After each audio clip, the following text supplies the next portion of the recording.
Merhabalar arkadaşlar, Pratik Yemek Tarifleri Mutfağı'na hoş geldiniz. Bugünkü tarifimizde köfte ve yumurtadan oluşan şahane bir ana yemek var.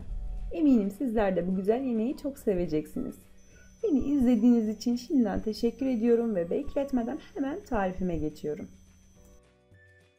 Köftemizin iç dolgusunda yumurta var. Onun için tarife yumurtaları haşlamakla başlıyoruz. Verdiğim ölçülerden 8 tane köfte çıkıyor. 8 tane de yumurta haşlıyoruz. Yani köfte sayısına göre yumurta haşlamalıyız. Yumurtaları suya bıraktıktan sonra kabuğunun kolay soyulması için 1 tatlı kaşığı kadar tuz ekliyoruz ve 10 dakika kaynatıyoruz. Haşladığımız yumurtaların kabuklarını soyduktan sonra üzerine tuz serpip biraz da baharat ekliyoruz. Baharat olarak kırmızı pul biber,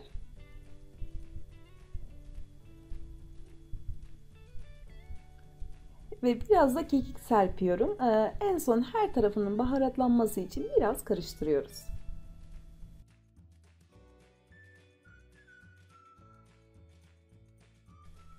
Köftemiz için öncelikle bir tane soğanı rendelemekle başlıyoruz.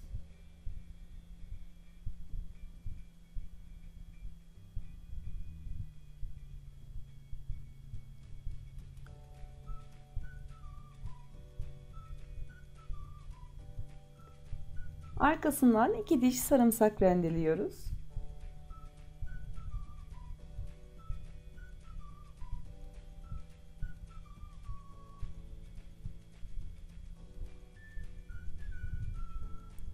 Ve üzerine 500 gram kıyma, 1 tatlı kaşığı salça, 1 tane yumurta,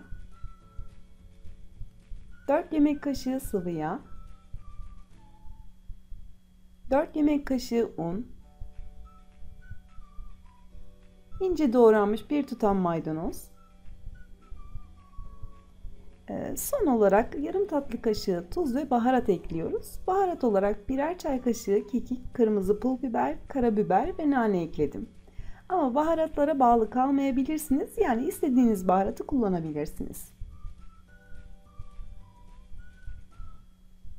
Köftemizin tüm malzemelerini ekledikten sonra özleşene kadar yoğurmalıyız. Köfteyi güzel yoğurmazsak pişerken bütünlüğünü koruyamaz. Yani çatlayıp ayrılmalar yapar. Onun için özleşene kadar en az 15 dakika yoğurmalıyız.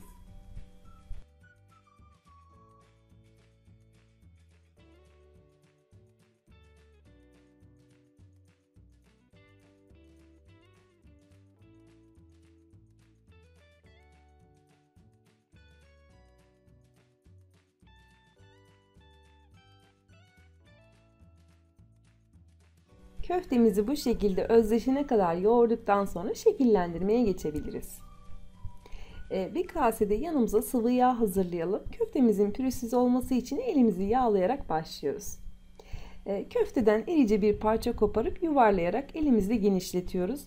Köftelerin tam ayarlı olmasını isterseniz köfteyi baştan 8 parçaya ayırarak yapabilirsiniz.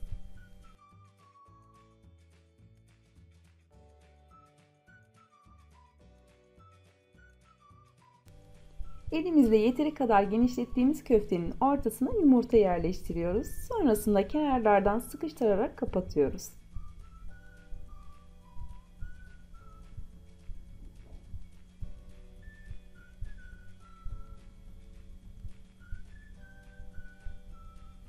En son düzeltip elimizle yuvarlıyoruz. Ve pürüzsüz bir şekil alınca tepsiye yerleştirebiliriz.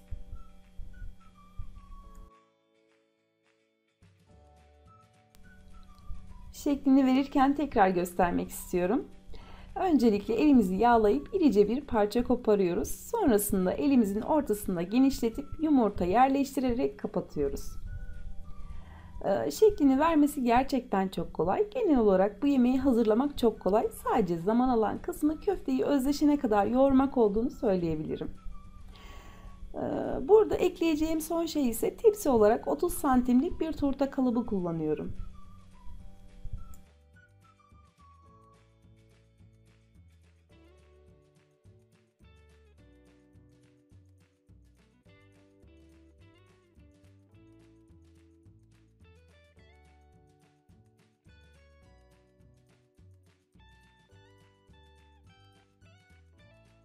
Tepsinin boş kalan kısımlarına patates ve havuç yerleştirebiliriz. Ben küçük küçük 6 tane patates kullandım ama iri bir patatesi küçük parçalara keserek de kullanabilirsiniz.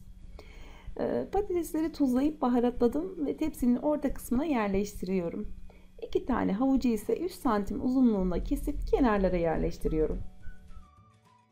Yemeğimizin son olarak sosu için karıştırma kabına 1 yemek kaşığı salça ve 4 yemek kaşığı sıvı yağ alıyoruz. Üzerine 1,5 su bardağı su ekleyip salçayı açıyoruz.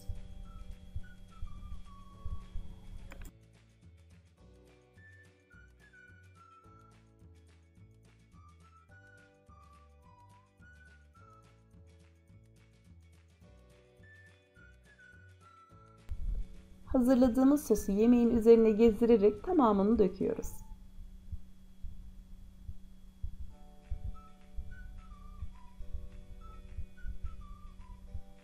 Ve yemeğimiz fırına girmeye hazır. 180 derece fırında 40-45 dakika pişiriyoruz. 180 dereceden yüksekte pişirmeyelim. Kıyma çok çabuk pişer. Onun için yüksek derecede pişirirsek köftelerimiz çatlayıp açılma yapabilir. En son üzerine ince doğranmış maydanoz serperek servis yapabiliriz.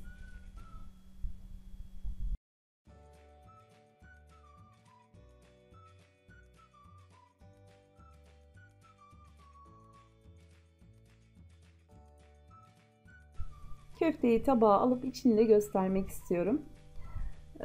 Servis ederken dibindeki suyundan mutlaka köftelerin üzerine dökelim. Hatta suyunu sevenler fırından çıkarmadan bir 10 dakika önce artı olarak 1 su bardağı kaynar su ekleyebilirler. Gerçekten şahane bir lezzeti var. Tam bir misafir yemeği, mutlaka denemelisiniz.